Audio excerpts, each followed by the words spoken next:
Welcome along, this time to the Extime Lounge at Paris Charles de Gaulle Terminal 2. It's a bit of a conundrum, both a pay-in lounge and an airline lounge. It isn't run by airlines, but many airlines use it. In front of every chair is an oval coffee table, except in a few areas where there are rectangular tables, or at the far end where for sheer variety the designers were forced to resort to an oblong.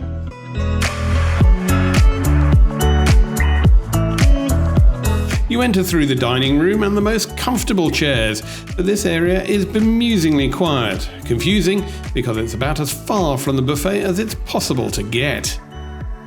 Lined along the corridor are the Extime version of the Café Solo chairs, or as the Parisians call them, the sentry boxes. If you hunt for it in the far room, it's that rarest of things, a squishy armchair, and this is highly prized. Dotted around on room dividers are glass bowls called Cloches here, I'll have you know, which are full of brightly coloured orchids. Alas, they're plastic and need a spin through the dishwasher, which rather lowers the tone. You can see the distant terminal and runway if you squint through the metal grille on the window, but many passengers sit on the one solitary shelf in the middle of the lounge, which is the only comfortable place to sit down with a laptop. You'll need an EU-type plug for power or survive on a few USB sockets. But c'est la vie. However, I do like this lounge. There are elements of French chic. It's got designer touches, a pinch of elegance, a soupçon of je ne sais quoi. But enough of the à la mode decorum. What are the catering? In this lounge, you've got carte blanche to celebrate the finest of haute cuisine prepared by the chef d'or with an a la carte menu of... the catering is in a small little side alcove, and other than a bowl of apples and lemons, you've got just the tray of slops that most lounges around the world provide with 5 hot dishes. Now they're very good, but not very French. There's an Italian coffee machine, beer from the Netherlands, and desserts in a plastic pot that wouldn't be out of place in Aldi. At least they're all the ingredients for making a decent Caesar salad, or if you really want to push the boat out with some cultural specialities, there's a large kosher dining area for the regular El Al flights. But s'il vous plaît, it's not too bad. There are Italian breadsticks, and you can also sit down with chicken curry or Swedish meatballs. And excusez-moi, the plastic pots of German trifle are très bon and not to be trifled with. So if the French catering isn't and is about as French as a tin snail, the coup de grace has to be the excellent selection of spirits. There are 2 martinis, Russian vodka, Johnny Walker, or the finest Bombay gin from Hampshire. Oh, but we're in France, so when in France, champagne is on order. It's Lucien Lada, which Carrefour knock out for about 20 francs in old money.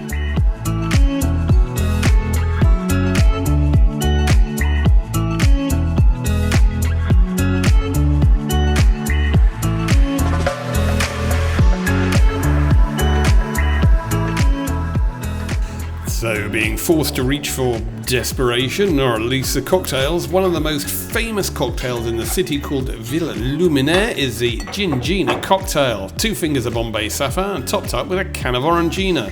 And very popular on the Parisian metro it is too. Suffused with orange and served long like a Tom Collins, the simple beverage is so sophisticated it wears a 3-piece suit to do the weekly shopping in Intermarché.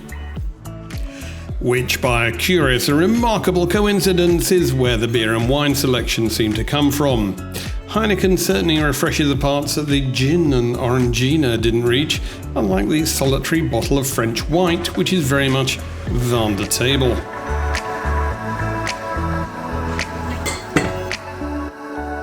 Au contraire, the beer goes down well, and you can make up a decent Greek salad with greens and olives, plus some processed cheese and cold cuts of ham.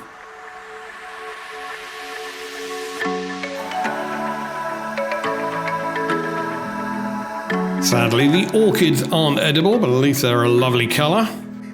Bathrooms are there in black and white, very definitely monochrome. In fact, in general, the lounge is white, very white, with lots of bright white marble and mirrors and white walls, adding to the monochrome colour scheme, if you can say there's any colour in there at all.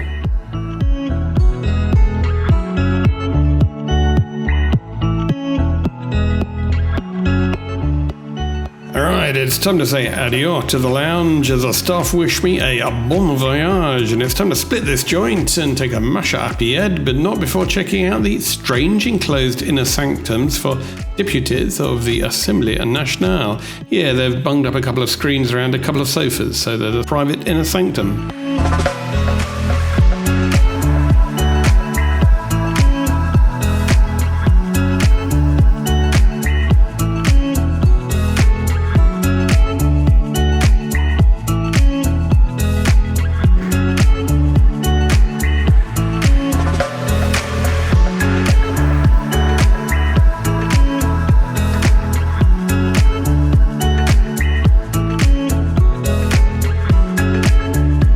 In general then, the Extime Paris Charles de Gaulle Lounge isn't too bad, the atmosphere is pleasant, even if every element of Paris has been removed from the food, the wine, and sadly, even the beer. Well, that's the Extime Lounge in Paris Charles de Gaulle. It's not too bad for a pay-in lounge as used by Finnet. Next up, I've got to get on my aircraft, but the good news is that means walking over the tarmac and inhaling all the atmosphere of France.